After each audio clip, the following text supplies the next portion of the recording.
இந்த காலையில் ஒரு வார்த்தை ஆவியானவர் காண்பித்து கொடுத்தார்.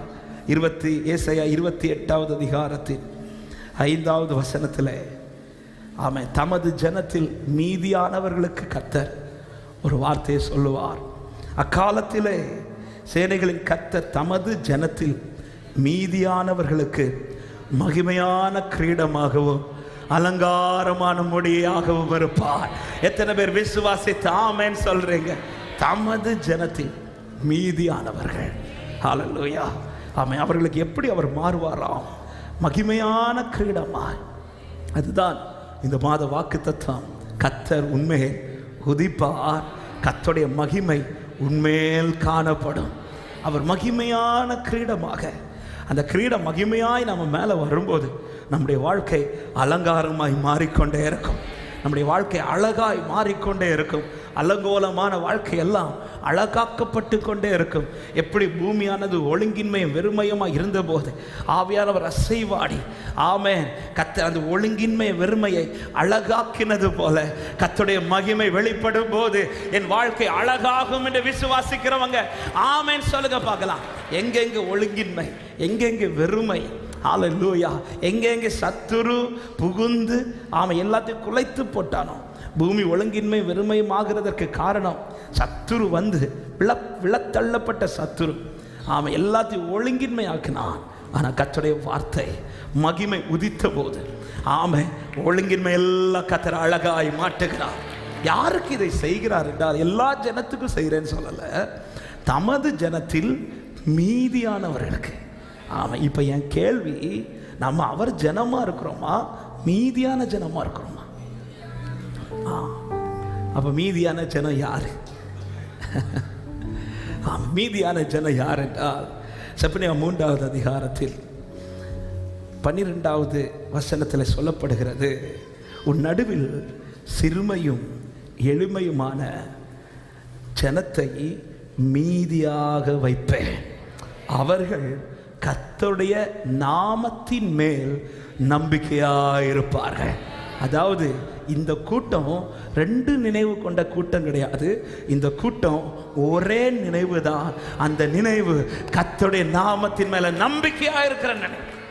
அதாவது எந்த சூழ்நிலையிலும் இந்த நம்பிக்கை இந்த கூட்டத்துக்கு என்ன ஆகாது தெரியுமா? அசையாது. ஹல்லேலூயா. அசையாத நம்பிக்கையுடைய கூட்டம் இது. இந்த கூட்டத்திற்காய் உதவுகிறதற்கு இந்த பூமியில் அநேகர் இருப்பார்களான்னு கேட்டால் இல்லை. அதனால தான் எப்படி ஆட் பண்ணி சொல்கிறாருன்னா சிறுமையும் எளிமையும். சிறுமையும் எளிமையுமான கூட்டம்னா பணம் இல்லாத கூட்டம் மட்டும் அப்படி இல்லை, அதில் வசதி இல்லாத கூட்டம் அப்படி இல்லை. சிறுமையும் எளிமையுமான கூட்டம்னா அவங்களுக்கு இந்த பூமியில் அனுகூலமாக யாரை எதிர்பார்க்கவும் மாட்டாங்க, யாரை நிற்கவும் மாட்டாங்க. அவங்களுக்கு ஒரே ஒரு இடத்துலேருந்து தான் பதில் வரும், ஒரே ஒருவர் தான் சார்ந்து கொண்டிருப்பார்கள், அது கர்த்தரை மட்டுமே. ஹல்லேலூயா. அவங்க பாடுற பாட்டுல ஒண்ணுதான், என் கண்களை ஏறெடுப்பே, என் கைகளை உயர்த்திடுவே, உம்முகம் நோக்கிடுவே, நான் என் கண்களை ஏறெடுப்பே, உம்முகம் நோக்கிடுவே, நான் பாடு. கிழக்கும் மேற்கும், கிழக்கும் மேற்கும் வடக்கும் தெற்கும் அடைபட்டு போனால் அணையும் என்று, அணையும் என்று நான் எண்ணிய கிளி. நம்பிக்கையோட சொல்ல, கிழக்கு மேற்கோ கிழக்கு. அவங்களுக்கு இந்த திசைகள் அல்ல, அவங்களுக்கு ஒரே ஒரு திசை தான். ஹல்லேலூயா. அணையும் என்று நான் எண்ணிய அந்த சிறுமை எளிமையான கூட்ட கரத்தை உயர்த்தி என் கண்களை ஏறெடுப்பே, கைகளை கர்த்தரின் நாமத்தின் மேல் நம்பிக்கையாயிருக்கிற இந்த மீதியான கூட்டத்திற்கு கர்த்தர் மகிமையான கிரீடமாய் எழும்புவார். என் கண்களை ஏறெடுப்பே,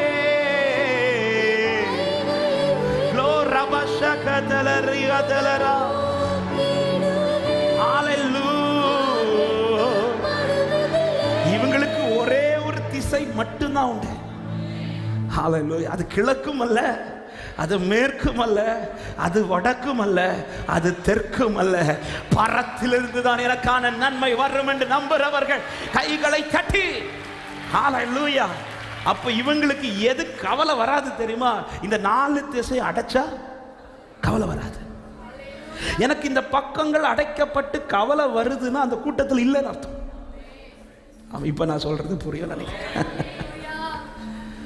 இந்த மீதியான கூட்டத்துக்கு இந்த 4 பக்கமும் அடைக்கப்பட்டு அது அவங்களுக்கு ஃபீல் ஆகாது. அவங்களுக்கு எது ஃபீல் ஆகும் தெரியுமா? மேல அடைக்கப்பட்டாதான் ஃபீல் ஆகும். ஹல்லேலூயா. இந்த கூட்டத்துக்கு 7 மடங்கு அக்கினி ஃபீல் ஆகாது. ஆமா, அங்கிருந்து எனக்கு பதில் வரலன்னா தான் ஃபீல் ஆகும். ஹல்லேலூயா. ஆமா, காரணம் இவர்களுக்கு நம்பிக்கை ஒரே ஒன்று மேல மட்டும்தான், கர்த்தரின் நாமத்தின் மேல. ஹல்லேலூயா. ஆமா, இப்படி நம்பிக்கை உள்ளவனுக்கு கர்த்தர் கொடுக்கிற ஆசீர்வாதமான வாக்குத்தத்தம் தான், அவனின் நாமத்தை வாஞ்சையா இருக்கிறபடியா ஆபத்தில் நானே அவனோடு இருந்து அவனை தப்புவிப்பேன், அவனை உயர்ந்த அடைக்கலத்தில் வைப்பேன். ஹல்லேலூயா. இதுதான் மீதியான கூட்டம். என்ன வந்தாலும் இந்த கூட்டத்திற்காய் கூட நிற்கிறதுக்கு இந்த பூமியில் அநேகர் உண்டான்னு கேட்டா இல்லை. எங்கள் அப்பா அதுக்காக ஒரு அழகான ஒரு எக்ஸாம்பிள் சொல்லுவாங்க. இந்த மீதிங்கிறதுக்கு சரியான அர்த்தம் என்னன்னா, இந்த டீ குடிக்கும்போது டீ எல்லாருக்குமே பிரியம், அப்படி தானே? ஆமாம், நான் கன்னியாகுமரி மாவட்டத்தில் எல்லாருக்கும் பிரியங்கிறதுனால எங்கே பார்த்தாலும் டீ கடை. இல்லை, தடுக்கி விழுந்த முன்னாடி ஹோட்டல் மட்டும்தான் உண்டு, இப்போ டீ கடை தான் ஃபேமஸ். அதுவும் இந்த ஞாயிற்றுக்கிழமை ஆனால் இந்த ஏரியாவில் இருக்கிற டீ கடைகள்லாம் பயங்கர கொண்டாட்டம். ஏன்னா இங்கே வரக்கூடிய பாதியும் முடிஞ்சதும் எல்லாம் பார்த்துட்டு தான் இருக்கிறோம். அதனால ஞாயிற்றுக்கிழமை மூடி வச்ச ஹோட்டல்லாம் இப்போ திறக்கிறாங்க. ஏன்னா ஃபுல் காஸ்பல் நாகர்கோவில் பீப்புள் வராங்க அப்படின்றது. டீ கடை இல்லை, டீ ரொம்ப பிடிக்கும். ஒரு சிலருக்கெல்லாம் ஃபுட்டே டீ தான். டீ குடிக்கிறது வந்து எத்தனை பேர் பாயசம் மாதிரி வலிச்சு குடிப்பீங்க? குடிப்போமா? இல்லை, கடைசியில் கொஞ்சம் மீதி இருக்கும்ல. ஆமாம், பாயசம் அப்படி கிடையாது. முடிச்சாலும் நமக்கு அப்படி முடிச்சாதான். ஆனால் டீ யாரும் ஐயோ எனக்கு டீ ரொம்ப பிடிக்கும்னு சொல்லிட்டு இப்படியெல்லாம் எப்போவுமே அந்த கடைசியில் கொஞ்சம், அந்த கொஞ்சத்தை மனைவிக்கு கூட வேண்டாம். புருஷன் வச்ச மீதியை தான் நான் குடிப்பேன்னு சொல்லிட்டு இந்த டீயில் மீதி மனைவி குடிப்பாங்க, வேணா மூஞ்சில் ஊற்றுவாங்க தவிர அவன் குடிக்க மாட்டாங்க. இது வந்து யாருக்கும் பிடிக்காது. இதை வந்து என்ன சொல்லுவாங்க, மண்டின்னு சொல்லுவாங்களா? ஆமாம், மண்டி. இது வெளியே, இதுதான் மீதி. இது யாருக்கும் தேவைப்படாது, இது யாரும் விரும்ப மாட்டாங்க, இது யாருக்கும் பிரயோஜனம் இல்லாததுதான். இதற்காய் நிற்கிறதற்கு யாரும் இல்லை. ஆனால் இந்த கூட்டத்திற்காய் நிற்கிற ஒருவர் தான் நான் ஆராதித்துக் கொண்டிருக்கிறேன். ஆமா, இப்படி மீதியா எண்ணப்பட்டிருக்கிற தேவ பிள்ளையே, உனக்காய் பதில் செய்கிற ஒருவர் பரத்தில் உண்டு என்பதை மறந்து விடாதே. ஹல்லேலூயா. என்னை அவங்க வேண்டான்னு தூக்கி எறிகிறாங்க, என்னை அவங்க பார்க்கறது இல்லை, என்னை யாருமே கண்டுக்கிறது இல்லை. ஆமே, இப்படி உங்களை மாற்றி இருக்கிறாருன்னா நீங்கள் தான் அந்த மீதியான கூட்டம். ஆமே, இந்த மீதியான கூட்டத்துக்காக தான் அவர் சொல்றார், நான் மகிமையான கிரீடமாய் உனக்கு இருப்பேன், நான் மகிமையான கிரீடமாக இருப்பேன். எத்தனை பேர் இந்த காலை நேரத்தில் நம்புகிறீர்கள் என்ன மீதியாய் கர்த்தர் வச்சிருக்கிறதற்காக? ஸ்தோத்திரம் சொல்றவங்க இப்ப 2 கரத்தை உயர்த்தி, என் கண்களை ஏறெடுப்பேன், என் கைகளை உயர்த்திடுவேன், உம்முகம் நோக்கிடுவேன், நான் வெட்கப்படுவதில்லை, என் கண்களை ஏறெடுப்பேன், ஓ உம்முகம் நோக்கிடுவேன். நான் பாடுக, கிழக்கு மேற்கும், கிழக்கும் மேற்கும், வடக்கும் தெற்கும், அணையும் என்று நான் எண்ணியாக்கிறி. சொல்லுங்க, கிழக்கு மேற்கும். மீதியான கூட்டமே, உனக்கு இந்த வாசல் அடைபடாது. அவன் யாக்கோபின் கண்கள் ஏறெடுத்து பார்த்த போது வானம் திறக்கப்பட்டு ஏணி வைக்கப்பட்டிருந்தது போல உனக்கு முன்பா என் கண்களை ஏறெடுப்பேன். உன் குடும்பத்தின் வாசல் அடைக்கப்பட்டிருக்கலாம், உனக்கு முன்னாடி இருக்கிற வாசல் அடைக்கப்பட்டிருக்கலாம், உன் எல்லா இடத்திலும் வாசல் அடைக்கப்பட்டிருக்கலாம். ஆனா கர்த்தர் உனக்காய் வாசல் திறந்திருக்கிறார். கண்களை ஏறெடுத்து நிற்கிற உனக்கா கைகளை உயர்த்திடுவே, உங்க முகம் நோக்கிடுவே. மகிமையான கூட்டத்துக்கு கர்த்தர் மகிமையான கிரீடமா? எத்தனை பேர் நம்புறீங்க எனக்கு கர்த்தர் மகிமையான கிரீடமா?